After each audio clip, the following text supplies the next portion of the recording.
En esta oportunidad quiero presentarles quienes serán los panelistas, speakers de primer nivel. Invitamos a nuestra mesa, por favor, a Pierre Angela, CEO de TIPTI y embajadora de la ONU E-Trade for Women. La invitamos, por favor, a que sea parte de nuestro panel. Un aplauso, por favor, para ella y bienvenida. Queremos también invitar a Paola Ochoa, directora de investigación de nuestra Escuela de Negocios SPAE. Bienvenida. De manera virtual ya está conectado Jordi Díaz, él es decano de la IADA Business School España. Ya está conectado, un aplauso por favor para él. Bienvenido, saludos desde Ecuador. Y por supuesto quien tendrá a cargo la moderación de este panel será nuestra rectora, la doctora Cecilia Paredes, quien con este selecto grupo de panelistas pues van a desarrollar este importante tema, como lo habíamos mencionado, construyendo desde las escuelas de negocios un futuro con dos elementos importantísimos actualmente, equidad y sostenibilidad. Prestemos atención, por favor, y escuchemos de este selecto público, grupo de profesionales, el desarrollo de este tema en este panel. Adelante y damos paso al panel. Construyendo desde las escuelas de negocios un futuro con equidad y sostenibilidad. Es un tremendo título, una tremenda responsabilidad que tenemos. Según Net Zero Tracker, en junio del 2022, más de un tercio de las mayores empresas del mundo que cotizan en bolsa se habían comprometido a alcanzar las emisiones netas cero.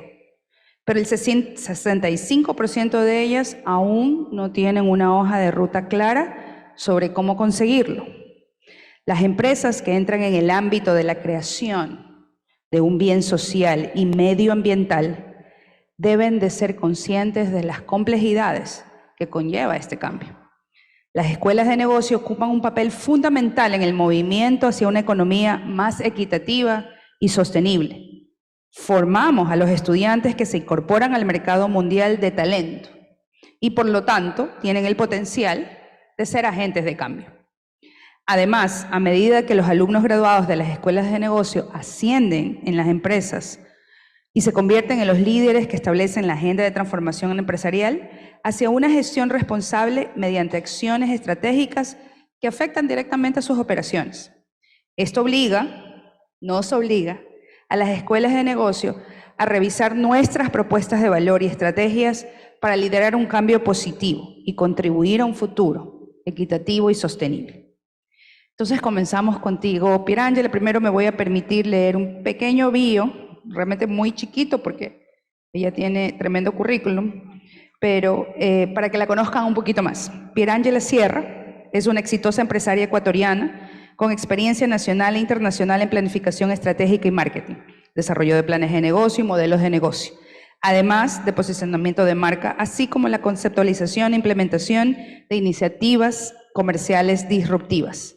Actualmente también se desempeña como representante para América Latina y el Caribe de E-Trade for Women, una iniciativa impulsada desde la ONU a través de la Conferencia de las Naciones Unidas sobre el Comercio y Desarrollo. Además, es vicepresidenta del directorio de la Cámara de Comercio Ecuatoriano-Americana, Endeavor Entrepreneur, y presidenta del Consejo Consultivo SPAE-ESPOL. Experta en expansión de alianzas estratégicas, negocios sostenibles y mitigación de riesgo e imagen corporativa. Líder creativa, positiva, capaz de formar y construir talento individual y equipos de alto desempeño. En el 2018, junto a Rafael Luque, revolucionó nuestra industria ecuatoriana con la creación de la empresa de comercio electrónico de más rápido crecimiento y desarrollo en nuestro país. Se trata de TIPTI S.A. Y bueno, tengo algunas cosas más, pero creo que ahí vamos a poner una pausa y vamos a seguirlo. Voy a seguir presentando a los dos otros panelistas para tener idea de con quién estamos. Sigo con Jordi, quien está conectado, lo ven gracias a la tecnología, está aquí con nosotros, decano de IADA Business School, licenciado en Dirección de Empresas por la Universidad de Wales, máster en Dirección de Recursos Humanos por IADA, graduado de los programas Authentic Leadership Development y Disruptive Strategy de Harvard Business School y Doctor of Business Administration de la École de Ponts Business School. Mi francés no es el mejor. Inició su carrera profesional en el Ritz-Carlton. En el año 2012 se unió a IADA como director de programas internacionales y hasta agosto del 2020 ha sido director de programas y relaciones internacionales y miembro del comité ejecutivo de IADA. Durante el periodo 2008 al 12 fue miembro del Consejo de Administración del Executive MBA Council USA y su presidente para el periodo 2010 y 2011. Desde el 2014 es miembro del directorio EPAS, Acreditación Europea de Programas, y desde el 17 es director de Executive Academy de la European Foundation for Management Development en Suiza y miembro de diferentes advisory boards. Y finalmente, nuestra Paola Ochoa, aquí presente, ella es doctora en Psicología Social de la Universidad Autónoma de Barcelona, directora de investigación de SPAE y representante de SPAE en mesas de Pacto Global Ecuador. Máster en Psicología Social y Antropología de las Organizaciones por la Universidad de Salamanca. Ha combinado su carrera como responsable de los recursos humanos en una empresa petrolera junto con consultoría en empresas transnacionales y trayectoria docente e investigadora. En Ecuador ha realizado investigaciones en psicología laboral y organizaciones sanitarias mineras, madereras, entre otras. Actualmente es nuestra directora de investigación de SPAE. Ahora sí, comenzamos. Pirángela. Las empresas de hoy se centran en mejorar el rendimiento medioambiental, social y de gobernanza, conocido en sus siglas en inglés ESG, en las áreas en que la empresa tiene un impacto material, ambiental o social, como en operaciones, cadenas de valor o clientes, así como la inversión de impacto. ¿Qué crees tú que es lo que el sector privado espera de la academia, de las escuelas de negocio, para enfrentar estos retos que en este momento tienen las diferentes empresas o sectores productivos del mundo?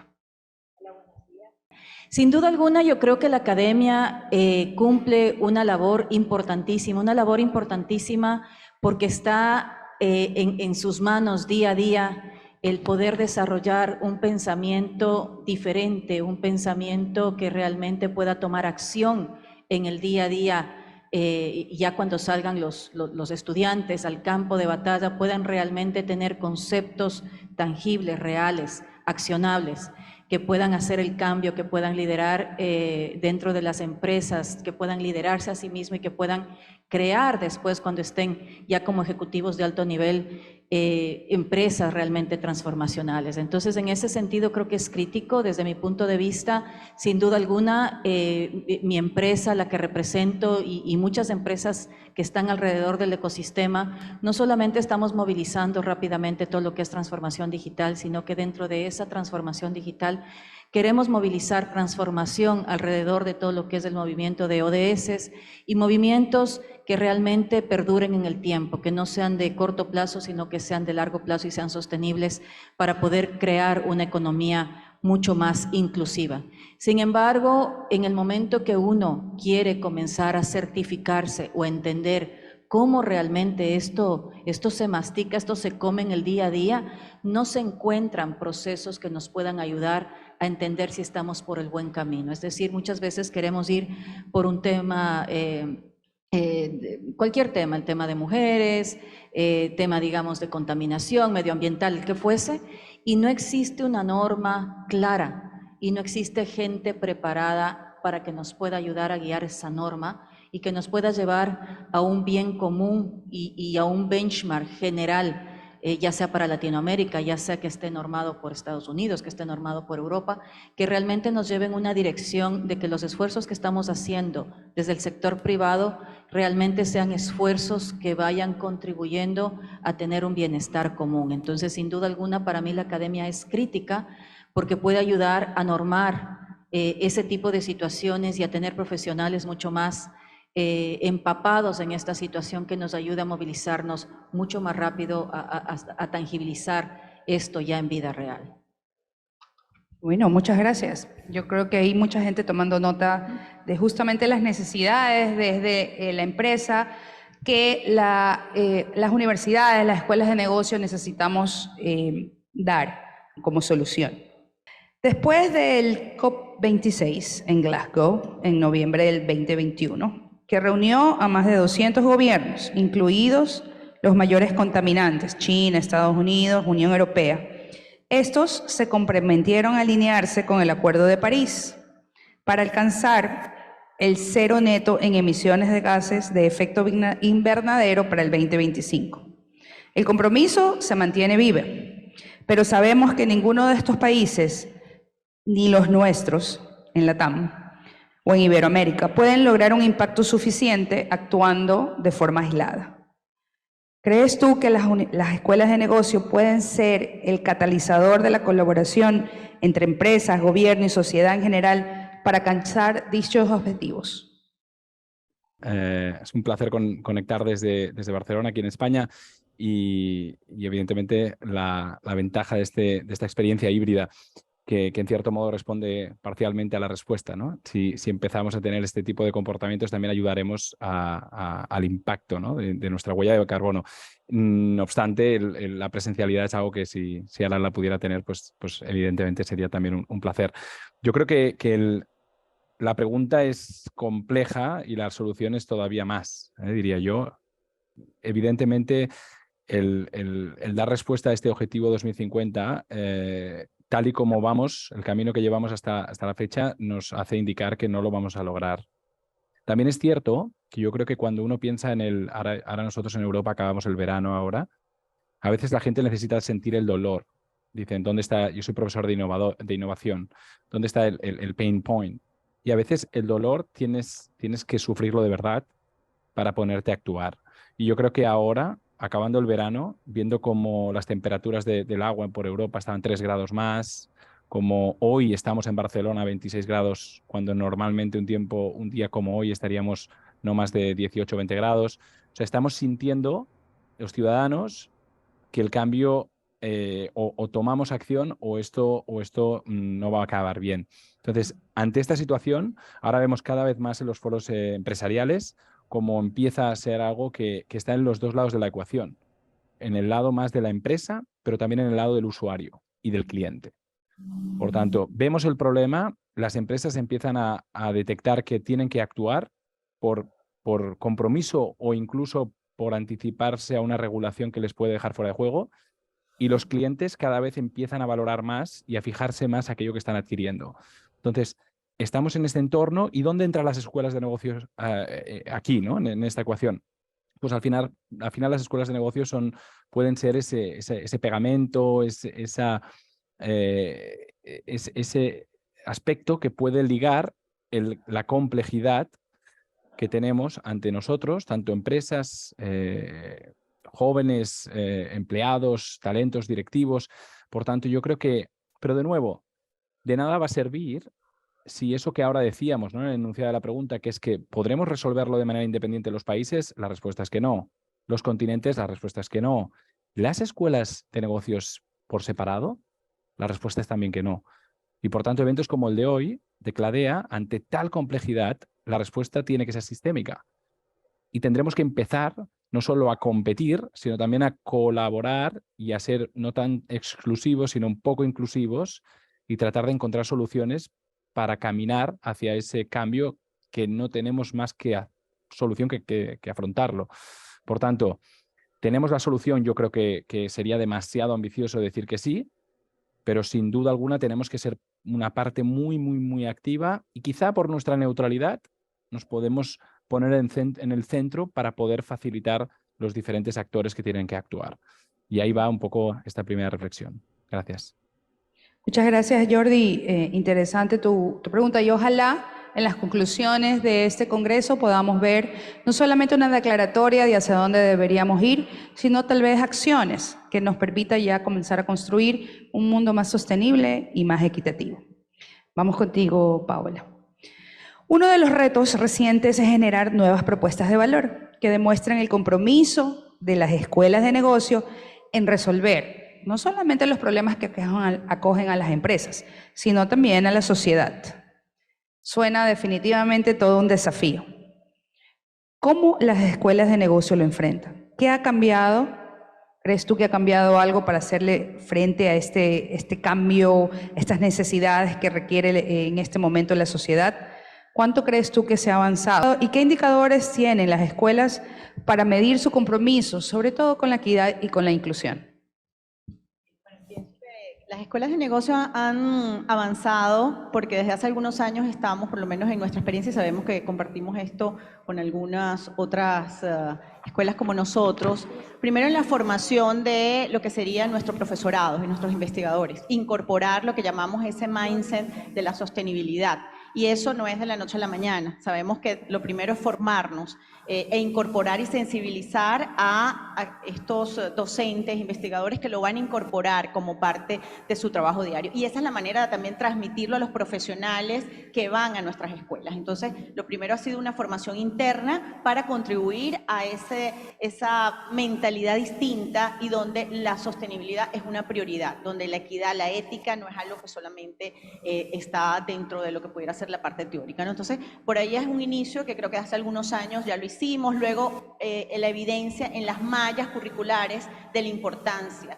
Una escuela que plantea que es prioritario para la sostenibilidad tiene que hacer una transformación también curricular, y eso lo hemos vivido en algunos casos impulsados por la parte normativa gubernamental aquí, que nos dice, bueno, hay que acortar, hay que colocar, bueno, nosotros hemos garantizado y hemos tratado de que ese compromiso de la sostenibilidad esté presente y traducido pedagógicamente en nuestras mallas. Y hay algunas de ellas que incluso tienen un componente, y entonces, por ejemplo, tenemos agronegocios sostenibles, y la persona muchas veces, el profesional viene entusiasmado de saber, bueno, de esta sostenibilidad, cómo se puede poner en la práctica. Entonces, tenemos la parte curricular, tenemos la parte del cambio de mentalidad en el profesorado, la formación, que no es solamente empieza por los talleres, pero que es el día a día, un poco de revisar y compartir en sesiones. Pienso que los procesos de acreditación allí son importantes porque nos permiten revisar de esos avances que dimos en algún momento y de esa formación que se traducen no solamente en horas, cuánto seguimos también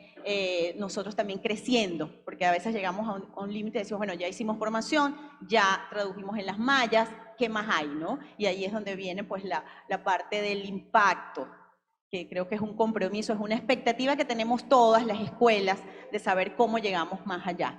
Creo que como decía un poco Javier, el contexto nos impulsa a realmente sentir que este compromiso se tiene que traducir y medir. Una de las iniciativas que pienso que más han contribuido en Ecuador, y pienso que a nivel global lo hemos vivido, son las iniciativas de Pacto Global. Definitivamente encontrarnos en estas mesas de intercambio con otros actores del mundo empresarial, académico, y escuchar también de organizaciones no gubernamentales lo que ellos están haciendo con menos recursos a veces y con otro tipo de expectativas, nos ayuda a visualizar alternativas para trabajar en la sostenibilidad. A partir de allí podemos decir que tenemos algunas experiencias, una brevemente que me gustaría comentar, que hicimos en conjunto con el Banco Guayaquil, porque queríamos medir. La iniciativa era, bueno, Pacto Global nos dice, vamos a disminuir el desempleo juvenil, ¿cómo incidimos? Y claro, el banco también nos decía, bueno, ¿cuál es la línea base? Desde la escuela dijimos, hagamos un pequeño estudio, como alguno de los docentes decía ayer, a veces no tenemos, la empresa nos pide algunos estudios con unas características y nosotros como escuela de negocios, a veces como académicos, tenemos otro lenguaje. Tenemos que unirlo y es más vigente hoy, estamos en esta plenaria. ¿Cómo intercambiamos esos conocimientos en un plano de diversidad y de respeto donde ambos sectores podamos crecer? Y lo hicimos un pequeño estudio en Pozorja, un puerto de aguas profundas con gran impacto económico. A partir de allí han habido iniciativas educativas del sector empresarial. Muchas personas se interesaron en un pequeño estudio de la academia porque nos descubría una realidad terrible. Desempleo mayormente en mujeres, jóvenes, sin estudios, una realidad que tenemos a pocos kilómetros de nuestra ciudad de Guayaquil. Y lo hicimos un poco porque también el banco nos decía, bueno, queremos aportar, pero que nos quede una memoria y que podamos hacerlo. Entonces ahí encontramos un pequeño apoyo a través también de lo que hace Pacto Global. Y creo que son proyectos que nos pueden ayudar a iniciar y que no deben ser, bueno, lo hicimos ya hace un par de años, pero debemos seguir buscando esta transformación. Muchas gracias, Paola. Sin duda alguna, el tener datos, el tener una línea base, nos permite de ahí tomar acciones y medir, sobre todo. Y complementando lo que mencionaba Paola justo el día de ayer, estuvimos en el lanzamiento de las primeras 2 carreras técnicas tecnológicas de la ESPOL en una modalidad dual, que es una modalidad nueva para nuestra institución, pero que reconoce la necesidad de los territorios de desarrollo y que parte de un pedido de la comunidad por tener una universidad de calidad en su territorio, pero de una convicción de la empresa privada de decir que por la educación, a través de la educación, nos beneficiamos todos. Y justamente ayer, junto con el CEO de DP World, hacíamos una reflexión que este proceso, este pequeño proceso de sacar 2 carreras técnicas tecnológicas enfocadas a las necesidades de este sector nos tomó, claro, con una pandemia incluida, casi 3 años. Y la idea de decirle el tiempo que nos tomó no es para decepcionar, más bien al contrario. Yo decía, con pandemia incluida nos mantuvimos conversando 3 años. Academia, empresa. Que al final del día, en esta triple hélice que se llama, creo que es con la que debemos de comenzar. Es la más estable, es la que tiene que trabajar. Y como bien decía Paola, y también lo mencionaba por ahí Jordi, este lenguaje que viene a veces de la academia y de las empresas, que no estamos hablando el mismo, lo construimos. Y como producto teníamos 147 aspirantes a esta carrera, 50% mujeres, que era muy bonito, ¿no? Y hablábamos con las chicas, ¿y qué quieres estudiar? 2 carreras, administración portuaria y mecatrónica. Y teníamos la presencia de la decana, la futura vicerrectora de docencia, la decana de grado, la decana de la Facultad de Ciencias Naturales y Matemáticas y la rectora del SPOL, y les decíamos, pero ¿no has visto mecatrónica? No, mecatrónica es espectacular. Y así, ¿no? El ejemplo multiplicador y ejemplificador de la presencia de la mujer, efectivamente saliendo de datos, que es tan importante hoy en día el tomar estas decisiones, minimizar los errores a través de los datos. Bueno, Jordi, en tu reciente libro, The Innovative Management Education Ecosystem, Reskilling and Upskilling the Future Workforce, ofrece a los lectores de la industria y del mundo académico, así como a las instituciones gubernamentales, ideas que beneficiarán al desarrollo de los planes de estudio y programas de formación innovadores, al mismo tiempo a los mercados laborales. ¿Cómo se incluye la agenda de sostenibilidad empresarial en el ecosistema de educación en gestión? Muchas gracias y gracias por preguntar por este tema que es muy reciente y también que me mueve mucho, ¿no? Este reciente libro que presentábamos hace poco también en un evento de EFMT, que es socio también de Cladea. Yo creo que la base del libro, más que hablar de ecosistemas innovadores, que viene al final para dar propuestas y recomendaciones, porque empieza a haber excepciones de ecosistemas de innovación que dan respuesta al gran reto, dejadme que hable un poquito del gran reto. Y a veces también cuando hablamos de la sostenibilidad se nos olvida un poquito que hay una parte enorme social. Yo creo que el sesgo que le estamos dando al aspecto más medioambiental quizá a veces un poco le hace sombra a los aspectos sociales. Y ahora voy a entrar en los aspectos sociales de la fuerza laboral que hoy tenemos empleada, que son los que también a veces se nos olvida porque como ya están empleados, pues deben estar empleados toda la vida. Pero la base del libro lo que nos viene a decir es que, de acuerdo a toda la investigación que existe en este momento, hay un reto tremendo sobre dijéramos, la obsolescencia también de la fuerza laboral actual, con 2 datos bastante aclaparadores, como son, por un lado, que prácticamente el 50% de la fuerza laboral va a tener que pasar por un proceso de reskilling completo, 50% de la fuerza laboral, lo cual es una magnitud que nunca hemos visto. Y luego que el 40% de lo que hoy hacemos en nuestro core de nuestra misión va a dejar de ser relevante, va a ser obsoleto de nuevo. Básicamente estos 2 aspectos muy acelerados por la digitalización y el poder un poco de la tecnología. Entonces, el aspecto social es ¿qué hacemos con esta fuerza laboral que se nos queda desactualizada? ¿Qué hacemos con ello? ¿Nos quedamos como estamos o empezamos a plantear proyectos y procesos de actualización masivos? Y ahí es donde viene la parte segunda, ¿no?, del libro, que lo que nos viene a decir es que la institución académica, la universidad y la business school, como la reconocemos y la conocemos a día de hoy, no va a ser capaz de manera aislada para responder a esa gran dimensión y a ese gran reto. Y que se trata de encontrar esos ecosistemas en los cuales colaboraremos.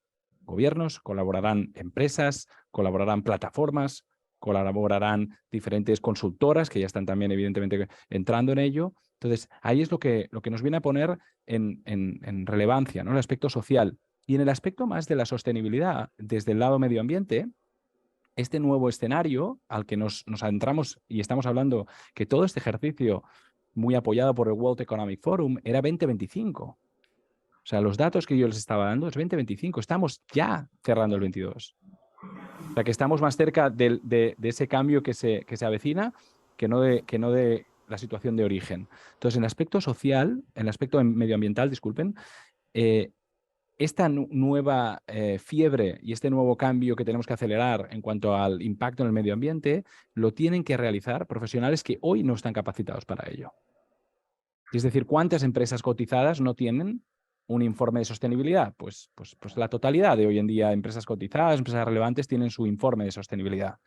Pero McKinsey nos decía la semana pasada que apenas el 40% de ellas tienen profesionales cualificados para llevar a cabo el reto de la sostenibilidad, el plan de sostenibilidad.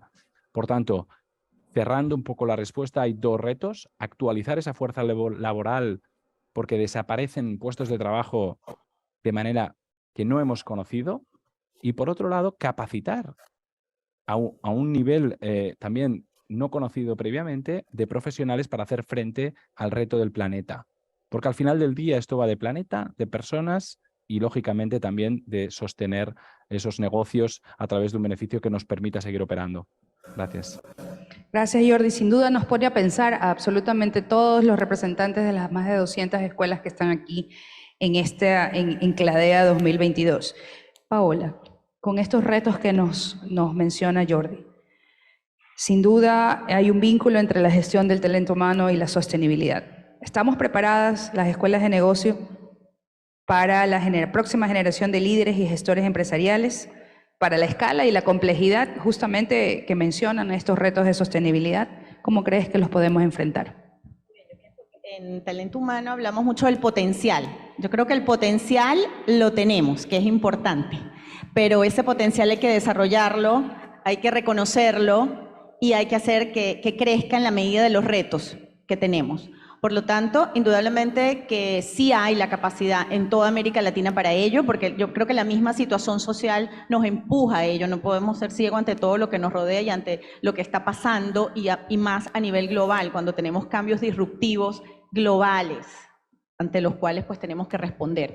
Definitivamente el liderazgo, como decía hace algunos años, en algunos estudios, invertimos mucho en formación, en cursos, pero ¿cómo lo medimos? La idea no es que solamente las escuelas contribuyan con formación, con capacitación.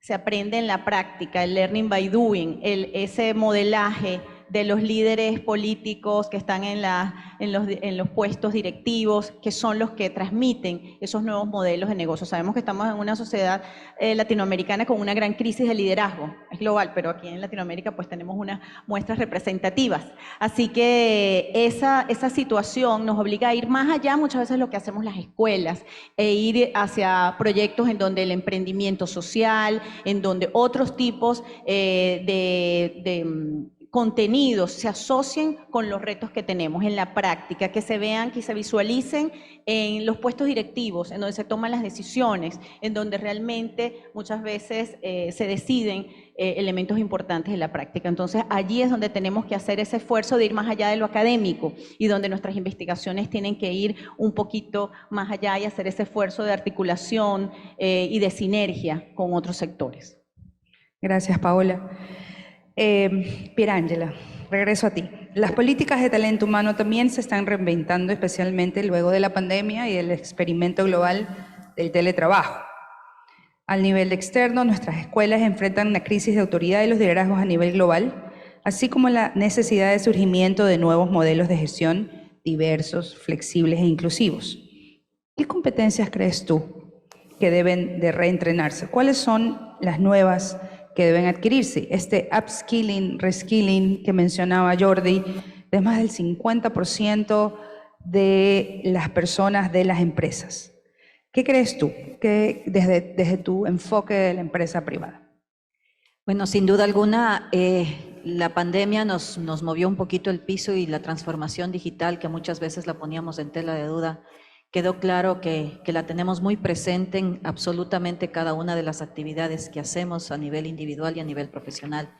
Y en ese sentido, cuando hablamos de nuevos modelos de negocios, pues ciertamente esos nuevos modelos de negocios vienen complementados o vienen inmersos en nuevas formas de trabajo que hoy las conocemos como estas formas híbridas. Y en ese sentido, pues una oportunidad enorme de poder desarrollar competencias relacionadas a cómo nos socializamos ahora en estas nuevas normas virtual, presencial, en cómo podemos desarrollar competencias de liderazgo, competencias de colaboración, competencias de trabajo en equipo, que a veces cuando estábamos a nivel presencial ya nos costaban un montón, peor ahora cuando tenemos espacios híbridos u oportunidades enormes de compartir con Jordi, pero a la vez no vivir esos mismos usos horarios, esas mismas culturas que a veces nos pueden acercar en términos de poder tener oportunidades de hacer transferencia de información, pero nos pueden dejar lejos cuando no entendemos o no empatizamos de manera adecuada con otra persona que está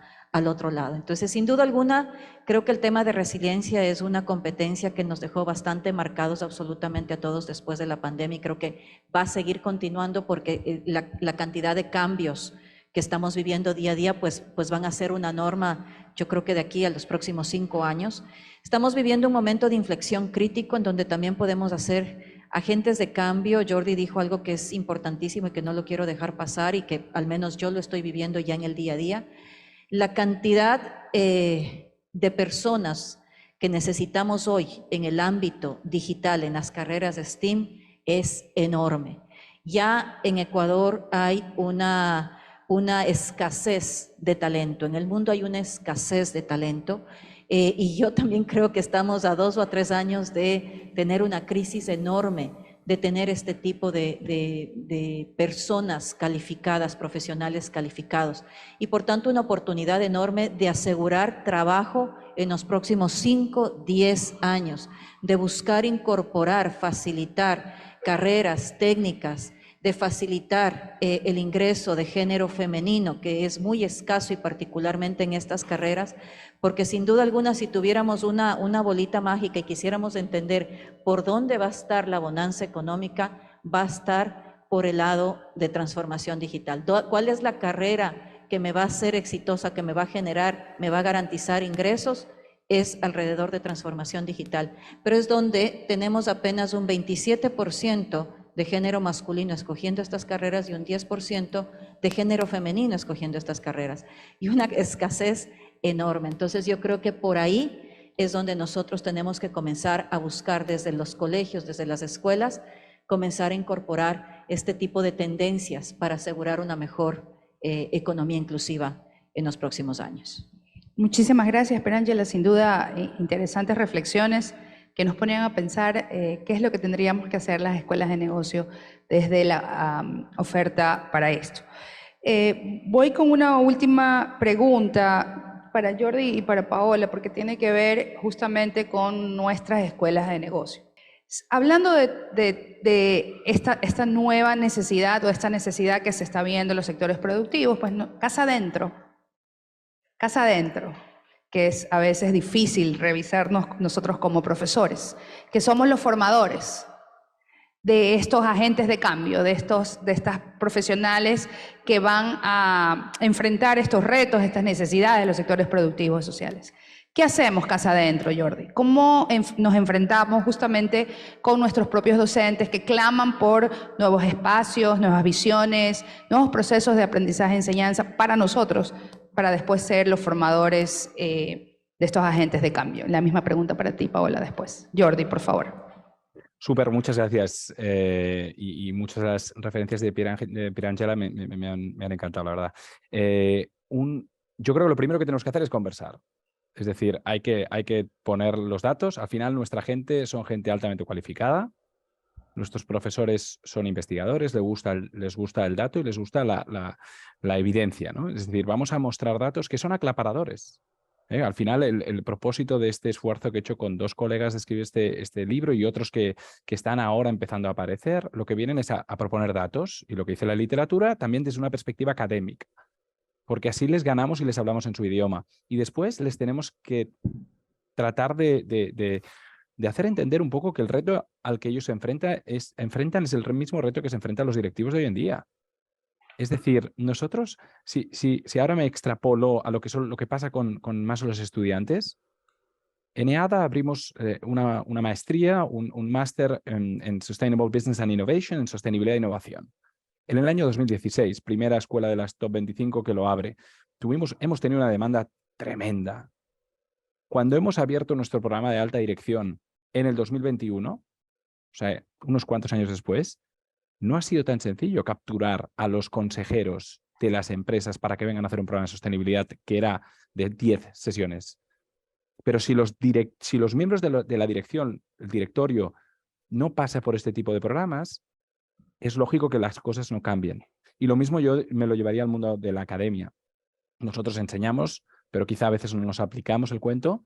Entonces creo que es importante tratar de dar datos y después proponer o incluso solicitar, pedirles a ellos mismos qué alternativa tenéis para, ante estos datos, tenemos la parte más de la faculty para actualizarnos, para reskill o upskill. Es decir, me voy a formar en cosas nuevas para hacer cosas distintas o en aquello en lo que estoy haciendo me voy a actualizar para poder ser competitivo. Por tanto, yo creo que hay que llevar dato, llevar reflexión, pero exigir propuestas y si no, ir con recomendaciones desde tu parte más a nivel de la dirección. Y intentar, eso que hemos dicho que suena muy bien de la gran necesidad que hay de upskilling, reskilling, insisto en aquella segunda parte que decimos en el libro, es que hay tantas oportunidades como dudas de si van a ser las universidades o business schools las que van a capturar esa necesidad de upskill, reskill. Entonces, quizá ha llegado el momento de pensar que debemos encontrar soluciones que sean un poco más ecosistémicas, porque el reto es gigantesco. Muchas gracias, Paola. Sí, pienso que reto en este sentido y es que nuestro propio grupo de docentes e investigadores tiene que hacer su reskilling y prepararse también para procesos de upskilling. Entonces, esto requiere iniciar desde una detección de necesidades de aprendizaje, lo que sería en cualquier organización. No podemos ser reactivos y pensar lo que aplicamos hace 3 años, vamos otra vez a darlo a nuestros profesores. Entonces, detectemos cuáles son las necesidades en función también del entorno, de las realidades, de cómo se está moviendo también este proceso y partamos de allí. Por supuesto, a partir de la planificación estratégica, los objetivos, el entorno, todo lo que está sucediendo nos va a ayudar, ¿no? Y recordemos, la OECD dice que esta es la revolución del reskilling, entonces nos va a tocar también de alguna manera. Y algo que estamos viviendo todos, la parte de transformación digital también ha transformado nuestro entorno laboral.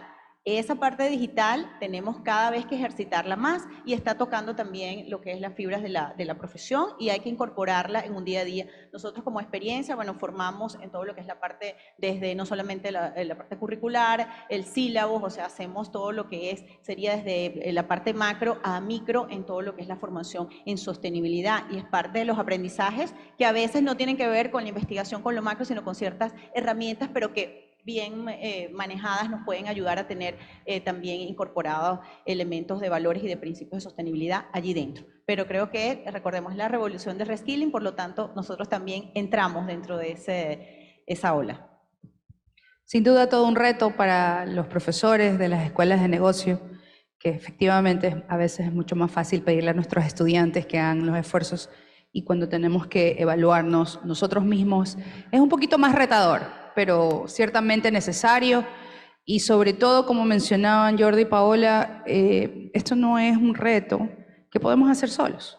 Creo que aquí hay suficientes iniciativas, creatividad, como para plantear tal vez un programa de reskilling y upskilling, imagínense, entre 200 escuelas de negocio. Sería espectacular eso.